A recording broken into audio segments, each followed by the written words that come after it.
It never starts with collapse. It starts with confidence, the quiet belief that tomorrow will look like yesterday. Spain had it when silver poured in from the New World. Britain had it when half the map was painted red. The Soviet Union had it when its power seemed unshakable. But beneath every empire, there comes a moment when the numbers stop adding up, and the people pretending not to notice become part of the decline itself, because every fall follows the same 7 stages, and today, one nation is already deep inside stage 5. Picture this: Madrid, 1640. The most powerful empire the world has ever seen is about to discover that all the silver in the Americas cannot save a nation from itself. Spanish soldiers march through empty streets, their boots echoing against stone walls as merchants shutter their shops. The treasury is bare, the currency is worthless, and within a generation, the empire that once controlled a quarter of the known world will be a shadow of its former self. 3 centuries later, London, 1956. British Prime Minister Anthony Eden stares at a telegram that will end an empire.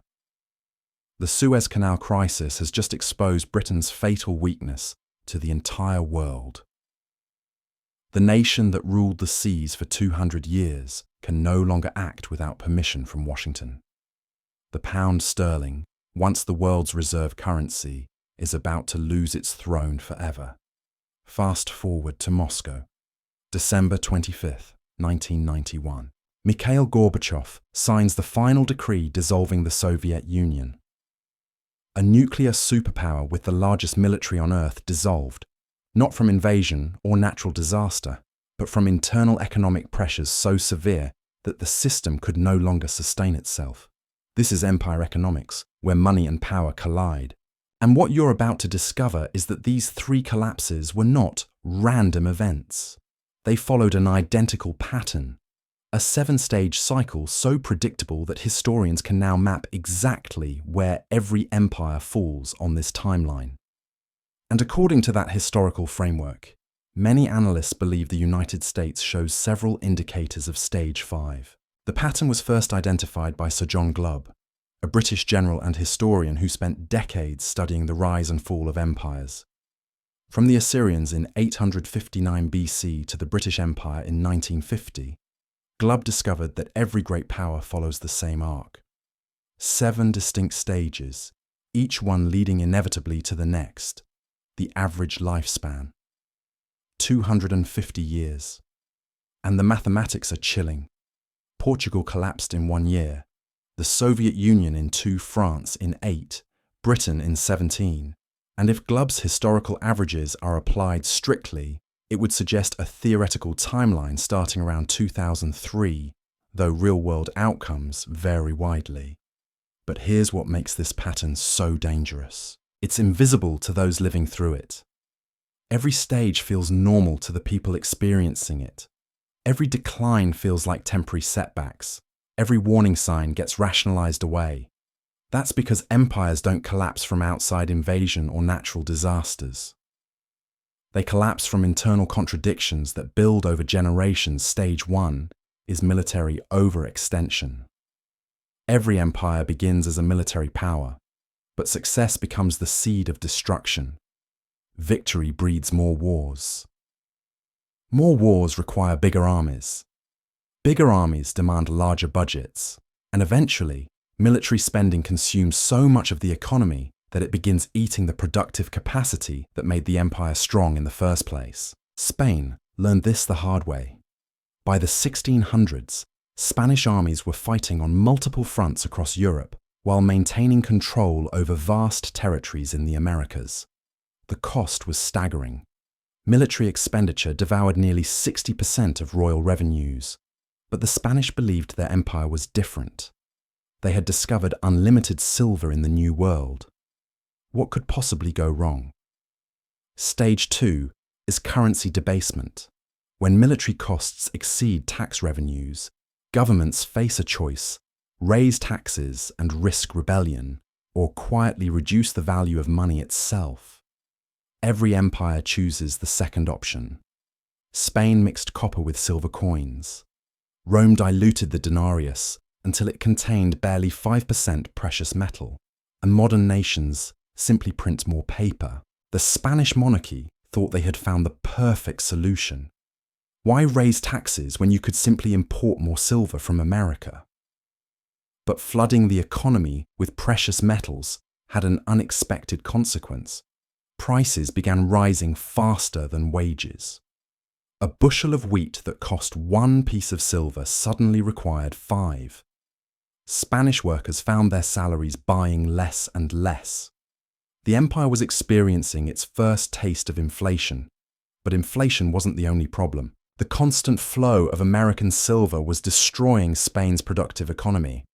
Why build factories when you could buy finished goods from other countries? Why develop industries when silver could purchase whatever you needed?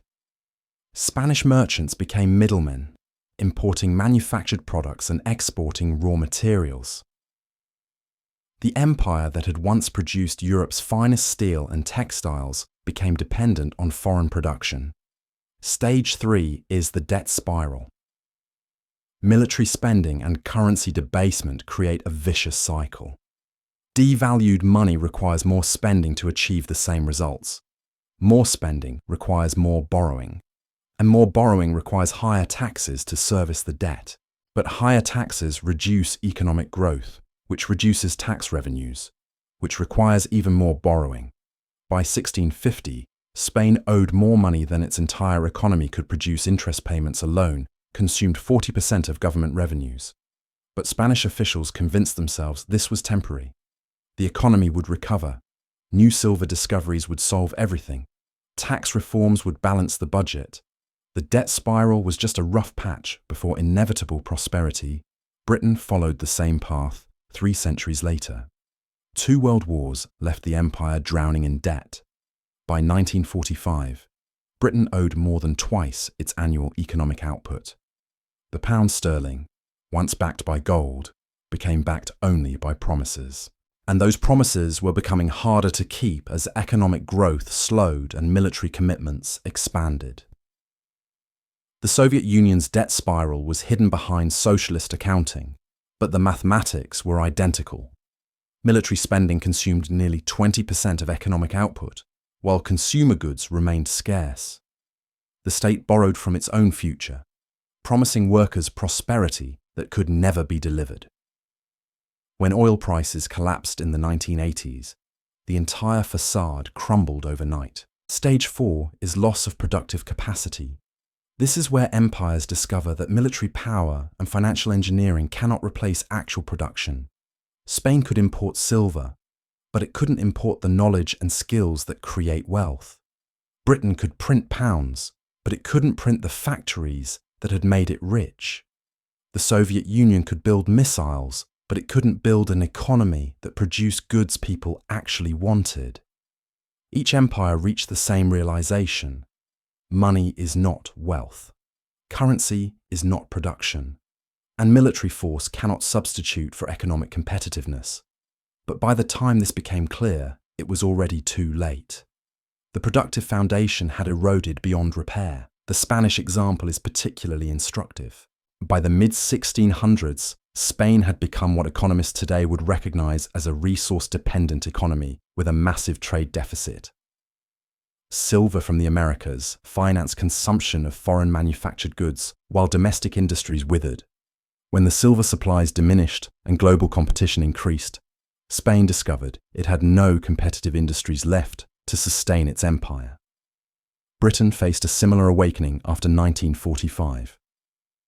The nation that had pioneered the Industrial Revolution found itself falling behind Germany and the United States in productivity, innovation, and economic growth. British factories were outdated, British technology was obsolete, and British workers were producing less value per hour than their competitors. The empire that had built its power on industrial superiority could no longer compete in an industrial world. And this brings us to stage 5, where the pattern becomes deeply personal, because stage 5 is social decay. Not the dramatic collapse that history books focus on, but the quiet unraveling of the bonds that hold societies together. Stage 5 is where citizens stop believing in tomorrow, where trust in institutions becomes a luxury few can afford, where the social contract that binds a nation together begins to fray at the edges, then tears apart completely. In Spain, it started with the riots of 1640. Catalonia and Portugal erupted in rebellion as taxes soared and living standards collapsed. Spanish nobles hoarded silver while peasants starved. The middle class, once the backbone of the empire, found themselves choosing between bread and rent. Social mobility froze. Birth determined destiny. And the Spanish people began asking a question that terrifies every empire. Why should we sacrifice for a system that sacrifices us? Britain's social decay was more subtle, but equally devastating. The class system that had once provided stability became a prison. Working-class families watched their children emigrate to America and Australia, seeking opportunities that no longer existed at home. The British elite retreated into private clubs and country estates while industrial cities crumbled. By 1960, Britain was hemorrhaging its most talented citizens to nations that offered hope instead of decline. The Soviet Union's version was perhaps the most tragic. A system built on the promise of equality created the most unequal society in the developed world. Party officials lived in luxury while ordinary citizens waited in breadlines.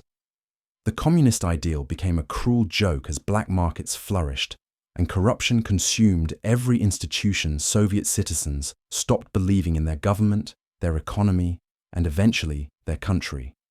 But social decay isn't just about inequality or corruption. It's about the loss of shared purpose.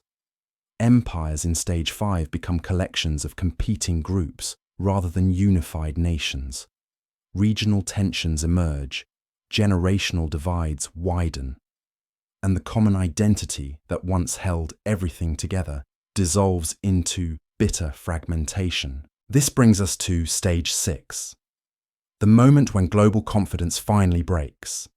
Loss of reserve currency status. For Spain, it was the moment when European merchants stopped accepting Spanish silver as payment. For Britain, it was watching the dollar replace the pound as the world's preferred currency. For the Soviet Union, it was the realization that rubles were worthless outside Soviet borders. Reserve currency status is the ultimate expression of global trust. When other nations accept your money, they're betting on your future. When they stop, they're announcing your decline to the world. And once that announcement is made, Stage 7 becomes inevitable. Stage 7 is collapse. Not the Hollywood version with explosions and chaos, but the quiet dissolution of institutions that seemed permanent.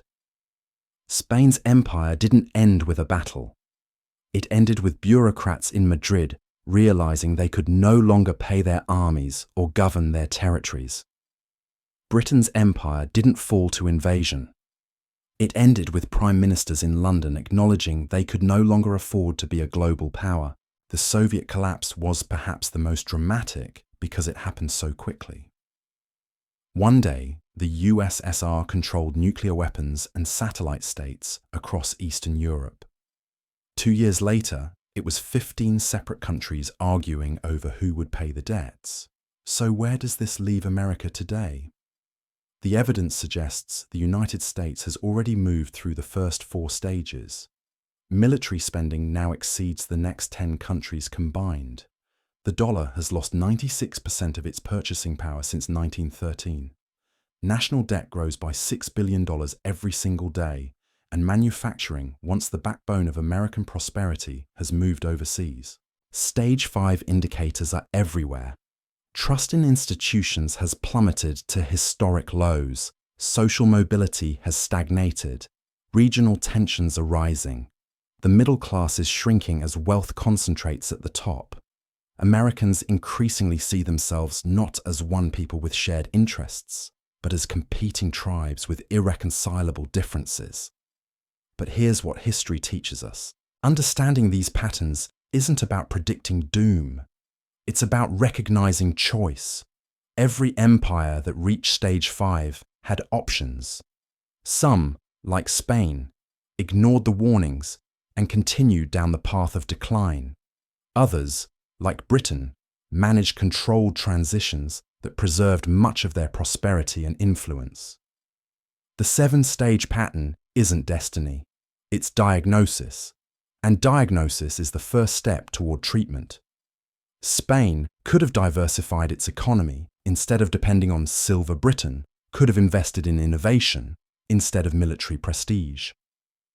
The Soviet Union could have reformed its system before it became unsustainable. The question isn't whether America will face these challenges.